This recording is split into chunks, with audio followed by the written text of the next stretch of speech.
Hey everyone, Ryan from Ebike Escape, and in this video we're going to be reviewing the Blix Packa Genie cargo electric bike.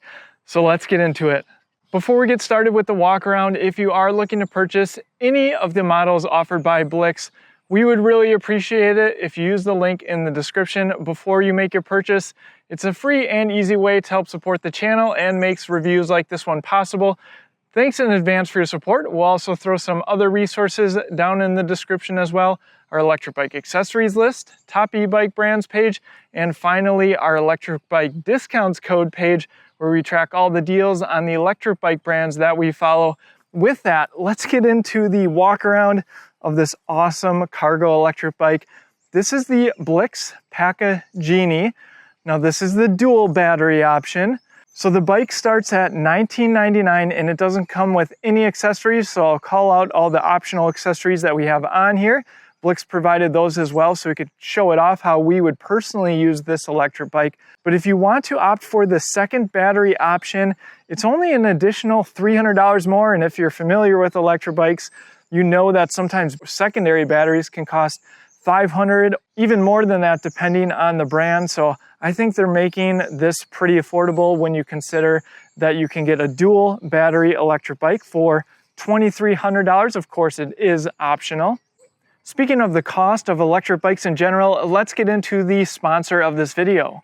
Don't let a thief or an accident rain on your parade. E-bikes are expensive, so why not protect your electric bike with insurance from Oyster? Unlike homeowners or renters insurance, Oyster covers the full value of your electric bike, whether it is stolen from your home or out on an adventure.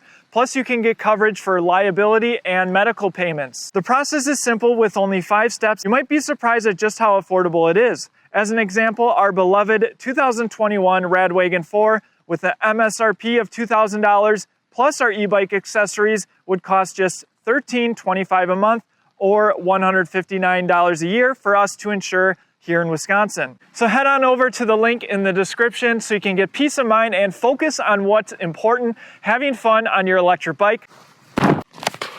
Oh, I'm feeling much better now that I'm covered. Thanks to Oyster for sponsoring this video. If you're familiar with my channel, you might actually be aware this is the first Blix bike that we've reviewed, and I am super excited to check this one out. I've been admiring Blix for some time, finally was able to make a review possible. So if you like this video, be sure to give it a thumbs up and consider subscribing. I'd also love to hear in the comment section below what other Blix bikes that you'd like us to review. We really want to check out their new fat tire bike, the Ultra. But they also recently released the Blix Double, which is kind of a smaller cargo electric bike. I would be very interested in testing that one out as well for someone who maybe doesn't need as long as a cargo bike as the Blix Packa Genie. And I'll just throw this out there. I am a huge fan of cargo electric bikes. If we could only pick one style of electric bike that we could own, it would definitely be a cargo electric bike due to their versatility, and you can see we have this set up for our son as well. With that, let's get into the components of this bike. Let's start off with the tires. These are 24 by 2.4 inch wide tires. Now, of course, that does keep the center of gravity a little bit lower down compared to 26-inch tires. They do have reflective sidewalls here, and the brand is Hangshin, not a brand that I'm familiar with. And as you can see on the tread of these tires, for sure set up for city riding.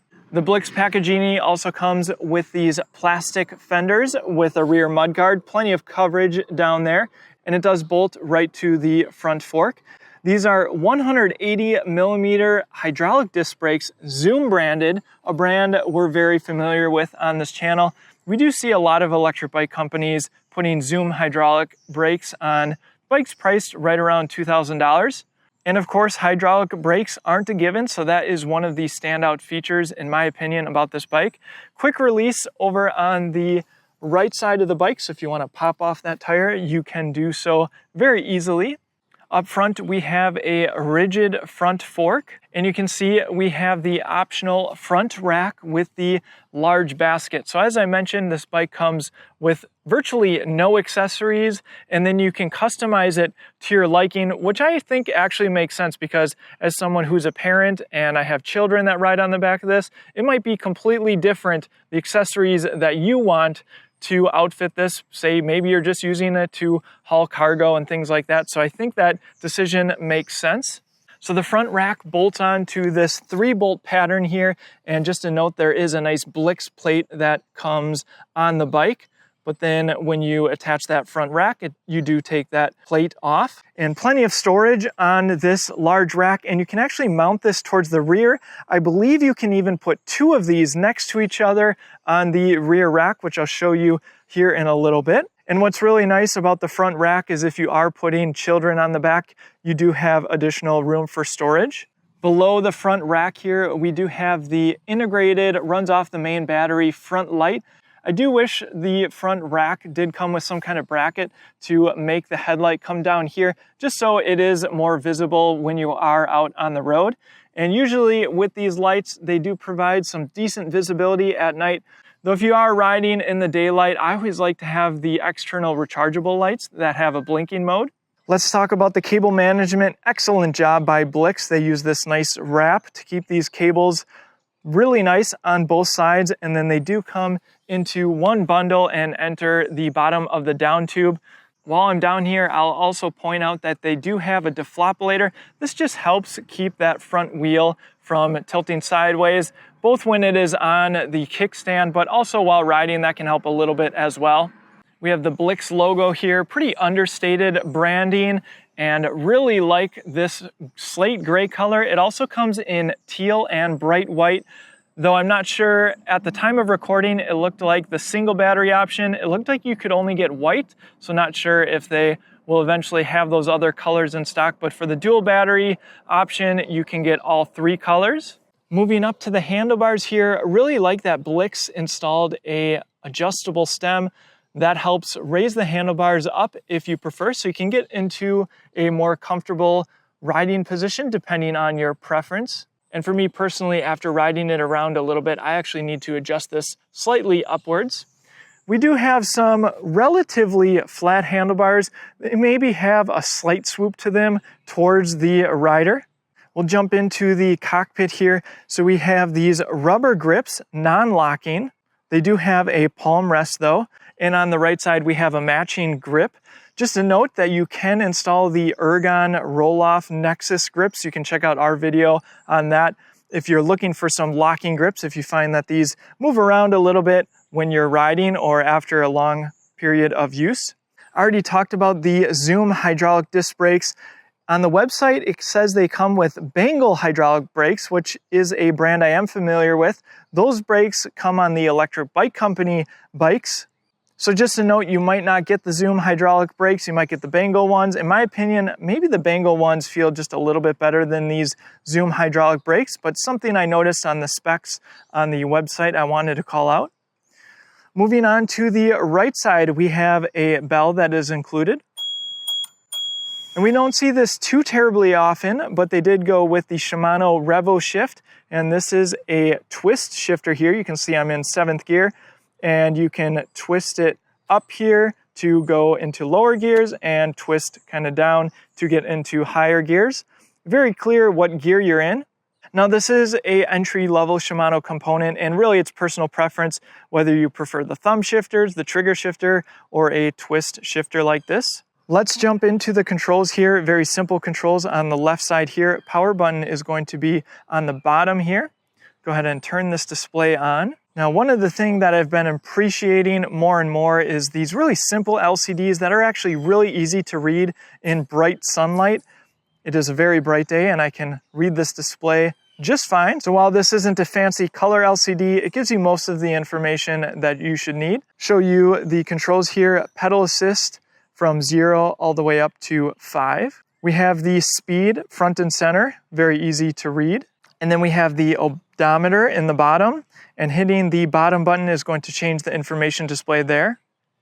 Trip A, Trip B, and back to odometer, and you can see above that it also changes to average speed and max speed.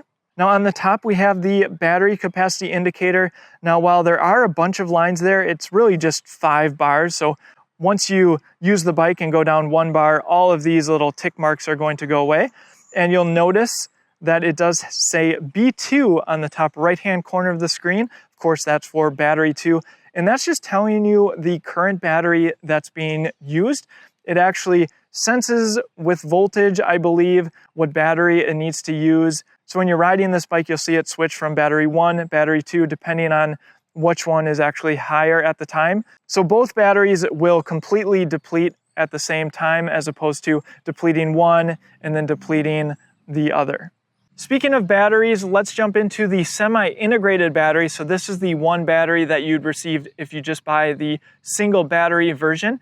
This is the Rienshin Dorado pack. So Rienshin makes a number of more standardized battery packs. So you'll see these battery packs on various electric bikes. I'll go ahead and remove the battery. One thing to note is that the keys are different for each battery. That's one thing that I think could be changed. That would be really nice if you just had 2 keys for both of the batteries, if you get the dual battery version. And turning the key to the right, and then you can just grab this handle. It comes out at an angle very easy. So the battery, if you're just getting the single battery version, you get a 48 volt, 12.8 amp hour battery. And it does have a battery indicator on the front, so you can get an idea of just how much battery you have. And to put the battery back, you just make sure you insert this bottom piece first and put it back into place. And I really like that they're color matching these battery cases to the frame of the bike, just an additional touch to the bike that I think is quite nice. And one thing I've noticed riding this bike a little bit is sometimes you do have to just hit this button to wake up the battery before you start riding. And the battery can be charged both on and off the bike. The access port is right here. And speaking of ports, something I failed to mention is that the LCD display has a USB port right here. And this battery actually has a USB port here as well. So plenty of USB ports around this bike if you need to charge up a device. Let's jump to the secondary battery. You do not need the keys in here for the battery to work. This one's just a little bit more tricky to remove. I've been taking it out from the bottom here. Now this secondary battery is a 48 volt, 14 amp hour battery, so slightly larger than the 12.8 amp hour battery on the front. And again, this is another Rienshin pack. And to put it back, you simply put it in place, slide it down, and then you can lock it and take the keys out. Let's jump down to the pedals. We have Welgo pedals that come on so many electric bikes. These do have reflectors. If you want to add some flair to your electric bike, you can get some colored ones or perhaps ones that are more grippy. Lots of options out there. Since this is a cargo electric bike, we do have a dual kickstand. And when I say dual kickstand, this is almost like a kickstand where they attach 2 kickstands together. So a little bit different than I've seen on some other cargo electric bikes. What I do like about it is it has a nice and wide stance, so it's very stable. And due to the wide stance, it also keeps the bike fairly low to the ground, even when it's on its stand. One thing I noticed about this kickstand is when it's in the up position, as you see it here, there's not a whole lot of ground clearance, not like you're going to be taking a cargo electric bike off-road, but just something more to be mindful of. Riding this bike around, I haven't had any issues. And what I've been doing to get the bike on the kickstand is pushing one side down here. They do move together and kind of rocking the bike backwards, like so. Let's jump to the rear here. I'll show off some of the other optional accessories you can purchase. So these are the running boards. Again, paint matched, look really sharp. And if you don't prefer the running boards, you can also purchase foot pegs. In the rear here, we have this welded plate, and this allows a burley trailer to be hooked up in the rear here in case you need even more cargo capability. Another accessory you can purchase is this netted guard. That of course helps keep the passenger's feet from getting in the wheel. And this is a unique solution because they just have it Velcro. So I actually think that works quite nice. And of course you can remove it as well. You do get included the rear fender here. Again, a plastic fender with a mud flap. Another accessory that I highly recommend if you do have young children is the VIP section that you see here. It offers some protection and also gives a bar for your children to hang on to. And super unique about their take on this accessory is they actually added bottle cage bosses all around. So you can actually add up to 4 bottle cage bosses. You can see the points there and there. And we have a water bottle here for our son. And what seems to be more and more common on some of these cargo electric bikes are the Thule Maxi windows here. You can see we have 1 seat installed, but you could add an additional one.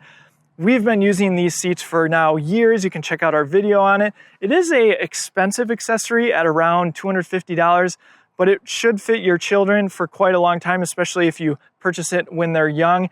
It is also a very high quality seat, and of course, it's just nice that it works right out of the gate with a lot of these cargo electric bikes. Our son just loves sitting in here. I'll go ahead and remove the seat so you can see what it looks like without this installed. In case you have older children, you can go ahead and purchase this rear deck, and yes, it can be mounted underneath the VIP section here, and then you can also purchase some rear seats for your children to be a little bit more comfortable.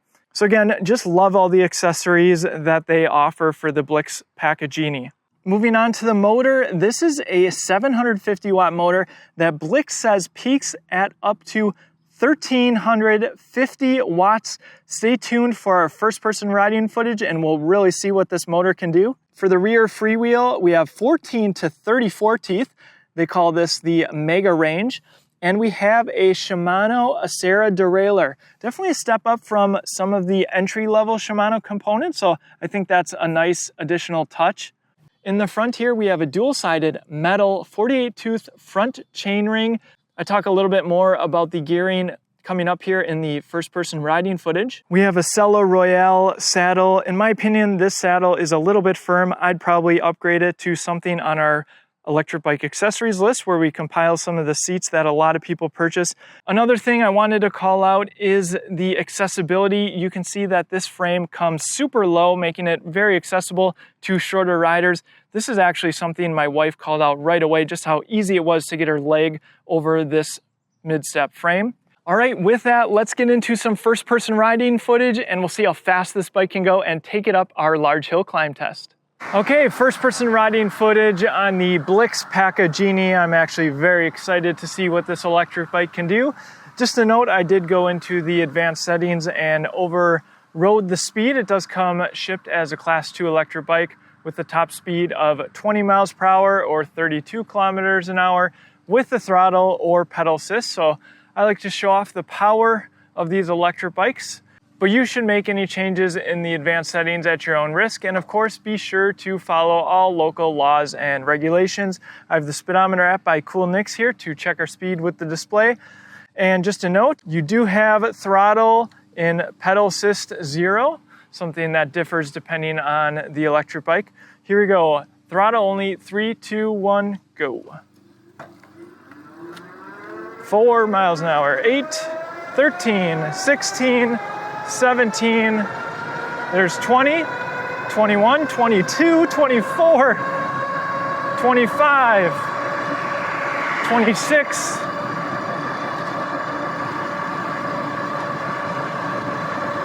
and it looks like there's 27.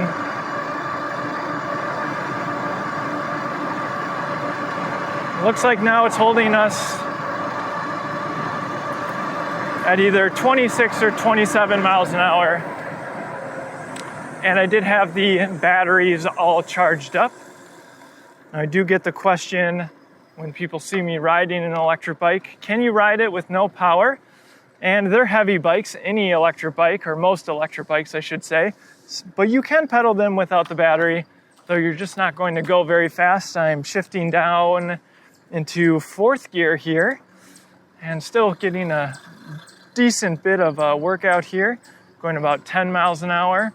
And with a heavy cargo electric bike like this though, hills are going to be a pretty significant challenge, though you do have the 34 teeth in the rear to help you along the way. Okay, let's go in the various pedal assist modes. I will start in pedal assist 1 here, and 1st gear though, I'm definitely going to have to shift up here. Motor takeoff nice and smooth in my opinion. There's 3rd gear, maybe even 4th gear. Nice and easy cadence. I like to pedal whatever electric bike I'm riding. So I'm providing some effort, but not so much that I'm going to get fatigued. Kind of a pace that I could ride for a long time at. So we're going about 11 miles an hour. Let's go ahead and go into pedal assist level 2. Feel the motor kick on. Maybe you even heard it. 5th gear or 6th gear sounds or feels about right. Going about 16 miles an hour. Let's go ahead and go into pedal assist level 3.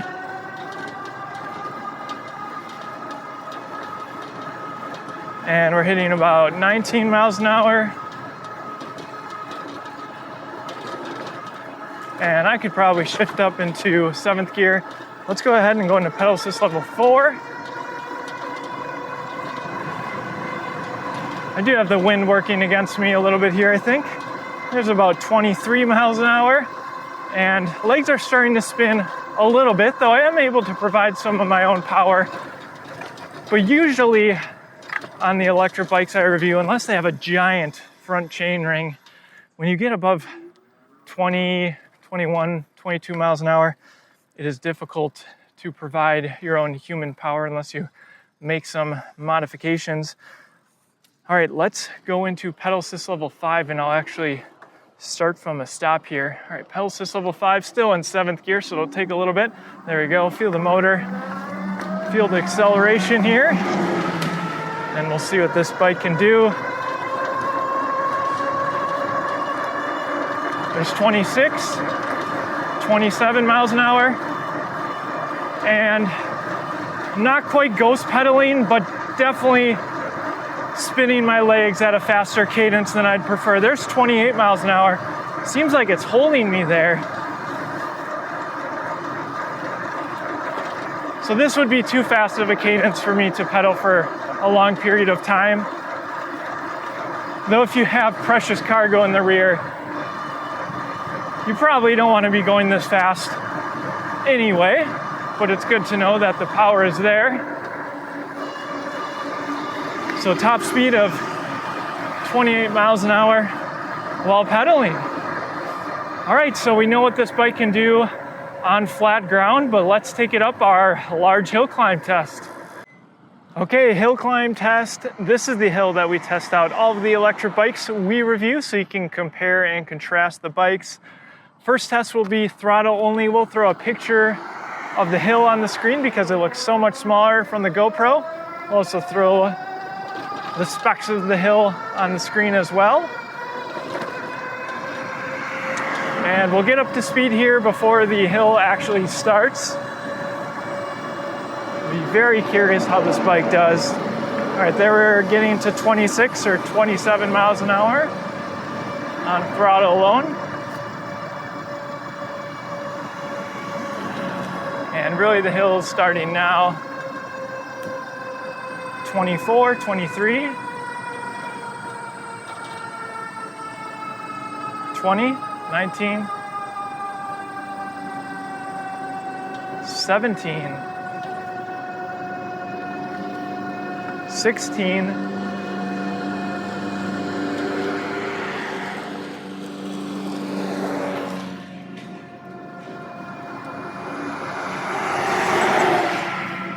15. Really making the motor work, but it's doing a really great job. I think 15 is going to be the minimum speed here. Yeah, we're jumping back up to 16 now, it looks like. Wow, okay, for a cargo electric bike,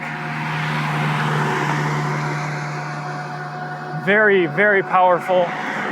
15 miles an hour minimum speed. Though I guess comparing that to other motors that we test out on this hill, usually a 750 watt motor that peaks much higher than that will be around 15 miles an hour minimum speed, but it's extremely impressive for a cargo electric bike. But I always recommend pedaling, so I'm going to hop back down the hill and do the hill climb test while pedaling. All right, hill climb test while pedaling. I always like to talk a little bit about the brakes coming down the hill. I hit 30 miles per hour, and these Zoom hydraulic disc brakes did get me to a stop Though just keep in mind, with the additional weight, it's just going to take you a little bit longer than, say, a lighter electric bike. But I don't think anybody will have any complaints about these Zoom hydraulic disc brakes. I have a lot of experience with them, and they do perform really well. Maybe not quite as nice as the Tektro hydraulic disc brakes, but again, these are still hydraulic versus the mechanical disc brakes that you might see on some other bikes. Okay, pedal assist level 1, and I'm actually in first gear as well, testing out the 34 teeth, and I'm still pedaling at a pretty fast cadence. So I could probably go up the hill in pedal assist level 1 at 9 miles an hour, really conserve battery, and I'm still not working too terribly hard. I could maybe even shift up into second gear if I wanted to slow my cadence a little bit. Again, still providing a decent amount of effort, but not overly so. All right, let's go into pedal assist level 2. Feel the motor kick on just a little bit there, going about 11 miles an hour. I think I would shift to third gear, maybe even fourth gear. Let's go ahead and go into pedal assist level 3. A little bit more of a boost, maybe fifth gear here. All right, pedal assist level 4.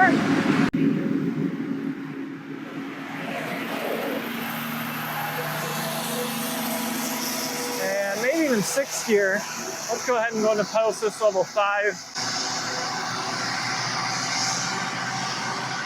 Sixth gear feels pretty good, about 17 miles an hour. And the hill is coming to an end here. So I have to say, I actually really like the gearing and the motor power and the various pedal assist levels.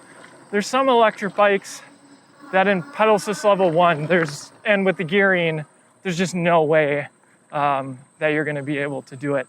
But with the high range of the gearing on this bike, you can go in first gear in pedal assist level 1 and really conserve some battery. All right, with that, let's get into some third-person riding footage, and I'll give you my concluding thoughts on the Blix Packa Genie. Before I even had this bike in my hands, I did a YouTube poll, and this was the model most people wanted us to review. Alas, Blix has 2 other models that look extremely compelling, so consider subscribing if you're new here, and do me a huge favor and give this video a like so we can review more Blix e-bikes. Now, I'm heavily biased to any cargo e-bike simply because they are more of a car replacement than any other type of e-bike. And after spending a good deal of time on the Blix Packa Genie, I can confidently say we have another one I can recommend. And if you ask my wife, this might just be her new favorite cargo electric bike. The Santa Cruz-based company was founded all the way back in 2014, which means they are well established, and there is a number you can call where someone will actually pick up. Chat support is also available. Now, what's great about the Packa Genie is it has been improved on over time, and it shows. Namely, the more powerful motor, which by the way is the best performing cargo electric bike on our hill climb test. Next, the larger battery to calm any sense of range anxiety you might have, and something we don't often see on other affordable cargo e-bikes, hydraulic disc brakes, which of course will help bring you and your cargo to a stop with ease. The single battery option, priced at $19.99, is a slightly below average 12.8 amp hour battery. Sure, you can get away with it if you don't plan on any significantly long trips, but the dual battery version at $22.99 is where this bike really shines, especially considering the price compared to the competition. The optional secondary 14 amp hour battery puts the total at 26.8 amp hours, or a whopping 1,286 watt hours of capacity. Blix estimates up to 80 miles on the dual battery, so you're looking at about half with the single battery, and of course that's going to be highly dependent on travel speeds, weight, weather, tire pressure, throttle usage. You get the idea. Wonder how long your batteries will last? Blix states an estimated 25,000 miles of battery lifetime. Like many cargo e-bikes, there are a load of quality accessories that can be added depending on your use case. Obviously, we're in the young kiddo stage, and while she doesn't make frequent appearances, my wife raved about the Packa Genie, noticing the motor power, brakes, and of course the compatibility with the Thule Yup Maxi seats we already own. Link down in the description in case you're interested in checking those out. I also appreciated the slightly nicer Acera derailleur, adjustable stem, and I'm pretty indifferent about the twist shifter. I'd probably prefer a twist throttle thumb shifter combo, but that's a matter of preference. The only other thing I'd change is the saddle for longer rides, and for those that really plan to ride at higher speeds, a freewheel with a higher gear with 11 teeth would allow for more human power at those higher speeds, though these nitpicks are far overshadowed by the dual batteries, hydraulic disc brakes, and of course this being one of the few cargo e-bikes that can even reach these high speeds. Overall, the Packa Genie is a well-priced cargo electric bike that is undoubtedly differentiated in the $2,000 or so price range. It has earned its place on our top cargo e-bikes page. If you agree and plan to buy any Blix bike, do us a huge favor and use our link in the description before you make your purchase, as it makes videos like this one possible. Thanks for your support, and hey, if you made it this far, subscribe for more awesome e-bike reviews, maintenance videos, and much more. We'll see you in the next one.